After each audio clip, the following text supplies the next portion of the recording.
Le président Zelensky est arrivé dans l'ancien hall de Westminster pour un accueil enthousiaste des deux chambres du Parlement, debout pour le chef de guerre que certains ici comparent à l'ancien Premier ministre britannique Winston Churchill.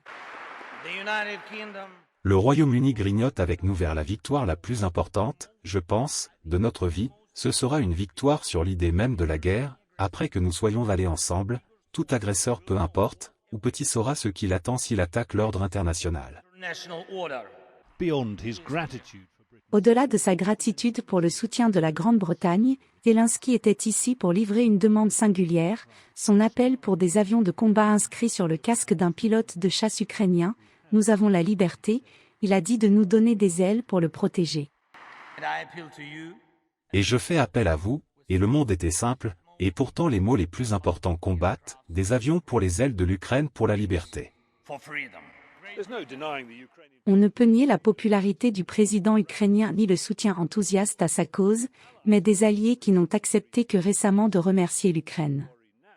Craignez maintenant que la fourniture d'avions de chasse ne soit une escalade trop loin.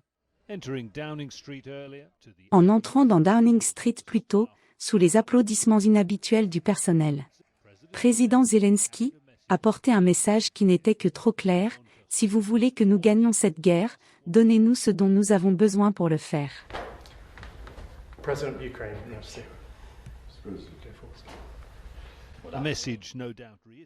Et un message répété aux troupes ukrainiennes entraînées par les forces britanniques, dans les plaines du sud-ouest de l'Angleterre, en réponse au Premier ministre Rishi Sunak, a déclaré que la fourniture d'avions de combat faisait partie d'une conversation en cours et qu'une première étape serait d'élargir le programme de formation britannique, pour inclure l'enseignement aux pilotes ukrainiens, comment piloter des jets standards de l'OTAN.